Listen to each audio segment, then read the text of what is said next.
Hello, this is Jackson, and for this first Cognition in the Wild assignment, based on our unit talking about memory, I have chosen to watch the movie Inside Out, a 2015 animated film that's accessible on Prime Video, following the story of an 11-year-old girl. This is a fiction movie, and it's animated through 5 main characters that follow the life of Riley, an 11-year-old girl as she moves away from the city that she had once been living in.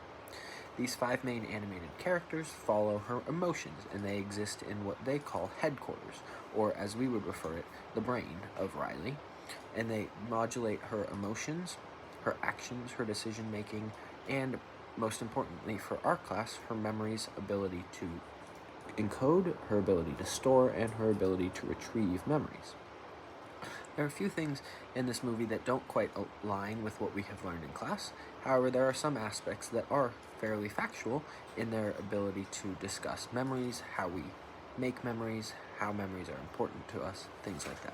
Unfortunately, because this is a copyrighted film, I am not able to download and share specific clips from the movie in this video, but I do want to give a little bit of a background. The movie starts out where Riley is born and her headquarters is developed. As the movie starts to progress, within the first few minutes, we see each of the 5 main emotional characters appear, those including joy, sadness, anger, disgust, and fear. These are the 5 main emotions that regulate how Riley responds to situations and how her memories are developed. As the movie progresses, most of the film is centered around her at age 11, in which she moves away from home and undergoes a series of changes that are extremely emotional for her.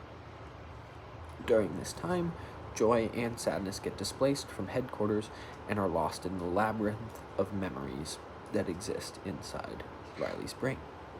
As a result, she is unable to process and encode memories that are positive or extremely negative, sad or happy. Rather, she is almost emotionless, only relying on disgust, fear, and anger.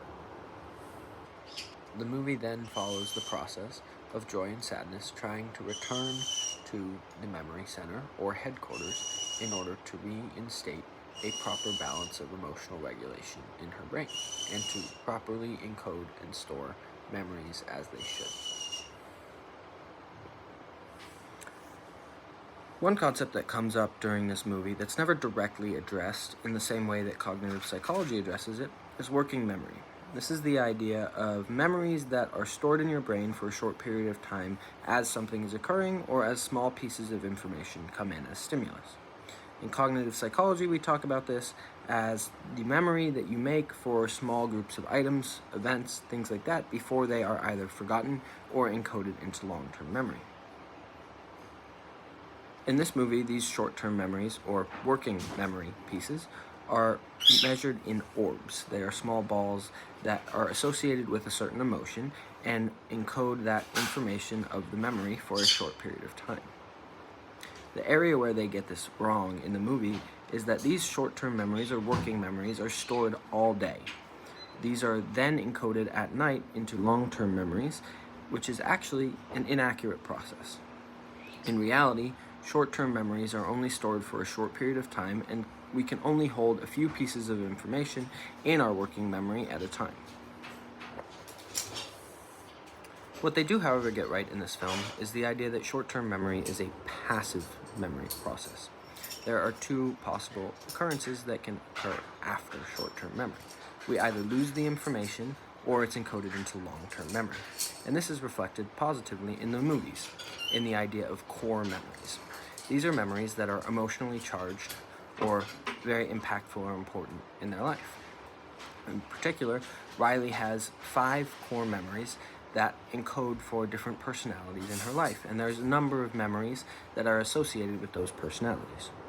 The only error in this model, however, is that there is no actual limited amount of long-term memories that we can have encoded in our minds. Rather, any short-term memory that is encoded with emotion or particular processes to become long-term memory ends up maintaining as long-term memory unless it is involved in one of the main processes of forgetting. Another aspect of this movie that they do accurately represent is the idea of forgetting via decay. This is the idea that long-term memories, when not recovered or retrieved often, or not substantially associated with particular processes, emotions, events, times, or important people, can be often forgotten over a long period of time. Typically, the least impactful the memory is, and the longer the period of time that it has been since the memory, the more likely you are to forget it. And this is reflected in the movie by the pit of memories that fall to the bottom between where the memory storage is and where headquarters is.